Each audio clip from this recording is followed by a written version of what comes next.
જામનગરની ન્યૂ સાધના કોલોની વિસ્તારમાં જૂના બિલ્ડિંગોમાં ડિમોલેશન મામલે સ્થાનિક રહેવાસીઓ એકઠા થયા અને જામનગર મહાનગરપાલિકાની કચેરીમાં આવી સ્થાનિકોને વૈકલ્પિક વ્યવસ્થા આપવા માંગ કરાઈ છે। જામનગરની ન્યૂ સાધના કોલોની વિસ્તારમાં મહાનગરપાલિકાના તંત્ર તથા હાઉસિંગ બોર્ડની ટુકડીઓએ અતિ જર્જરિત એવા ફ્લેટને તોડી પાડ્યા હતા અને ડિમોલેશન હાથ ધર્યું હતું।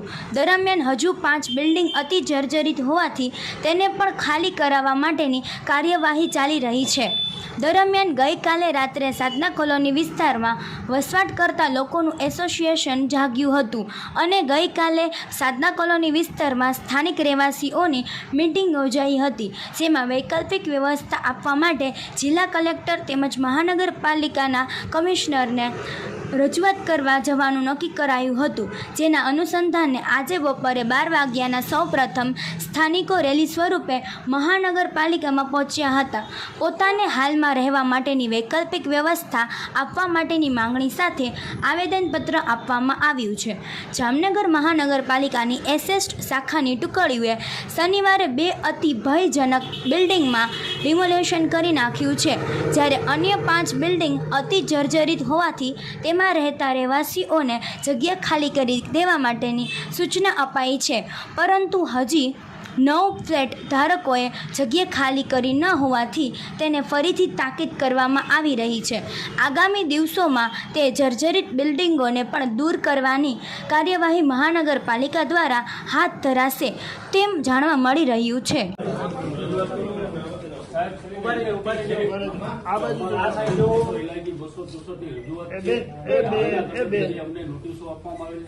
મકાનો પાડવા માટેની વાત કરેલી છે, એમાં અમને રાહત આપવામાં આવે અને અમારા જે બ્લોકમાં નુકસાની થયેલી છે એ અમે અમારા સ્વખર્ચે બધા કરવા તૈયારી છે। તો હાલના તબક્કે આ બધી કાર્યવાહી અટકાવવા નમ્ર વિનંતી અરજ છે। ચાલો, હું હાઉસિંગ બોર્ડના અધિકારીઓને આ ડિસ્કસ કરી લઈશ। તમારા હાઉસિંગ બોર્ડના છે સાધના એ લોકોને બોલાવી હું એમની સાથે ડિસ્કશન કરી લઈશ।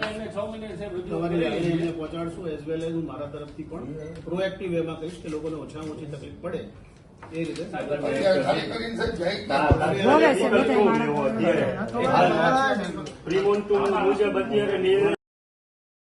નાના નાના છોકરા બધા રોવે છે। અમારી પાસે કોઈ આશરો નથી અત્યારે માણસો નાના બાળકોને લઈને જાય છે, પોલીસ ખાતું બહુ હેરાન કરે।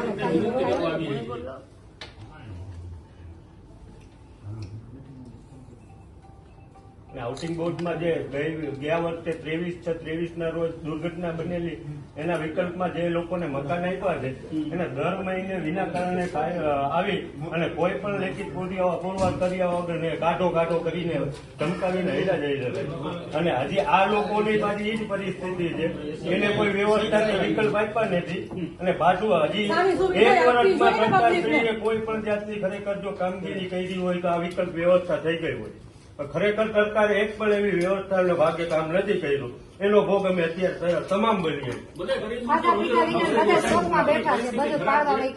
ગાંધીનગરની વડી કચેરીને મોકલાવી દઈશ અને એ લોકોને મિટિંગ માટે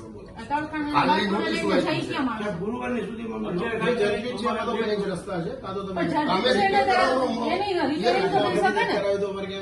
એટલું બધું જર્જરિત નથી અને કાલે ઉઠીને કોઈ દુર્ઘટના થઈ તો કોણ જવાબ? તમે આવીને જોઈ શકો કે હું તો એન્જિનિયર છું નહીં। ખરેખર નિયમ અનુસાર તો અમારે જે તે સમયથી અમારું મેન્ટેનન્સની રકમો જે છે એ રકમોથી અમારું મેન્ટેનન્સ નથી થયેલું ને મકાનનું, એના કારણે મોટા ભ્રષ્ટાચારની ભીતિ છે। કદાચ જે તે સમયે બનેલા છે ત્યારથી અમારી લડત ચાલુ છે। કોર્ટ રાહે કામ કેટલા બધા કેસો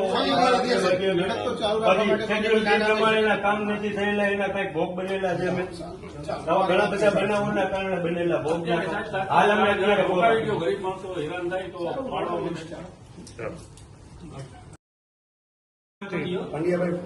હું LIG 264 ન્યૂ સાધના કોલોની ના મંત્રી અનિલભાઈ દવે બોલું છું। આજ રોજ અમે મ્યુનિસિપાલિટી નગરપાલિકાના કમિશનર સાહેબશ્રીને આવેદનપત્ર દેવા આવેલા છે કે હાલમાં અમારા બ્લોક જે થોડા ઘણા ડેમેજ થયેલા છે એને પાડવા માટેની નોટિસો આપી ગયા હતા. એ રોકવા માટેનું આવેદનપત્ર અમે દેવા આવેલા છીએ. જ્યાં ગરીબ માણસો રહે છે, જે રોજે રોજનું કરીને ખાય છે, જેની પાસે કોઈ આશરો નથી. તો કમિશનર સાહેબને વિનંતી કરવા આવ્યા છીએ કે ભાઈ તમે અત્યારે આ રોકાવી દો, માથે ચોમાસાની સિઝન છે, અમારી પાસે રહેવા આશરો નથી, અથવા અમને વૈકલ્પિક જગ્યા આપો જો અમે ક્યાં રહી શકીએ. એના માટે અમે આવેદનપત્ર આપ્યું છે અને સાહેબને કીધું છે કે ભાઈ અત્યારે તાત્કાલિક ધોરણે રોકાવી દો. અમે જે અમારા બ્લોકમાં નુકસાની હશે એ અમે અમારા સ્વ ખર્ચે અમે કરાવી લેશું અને અમારી જવાબદારીમાં અમે રહીએ છીએ.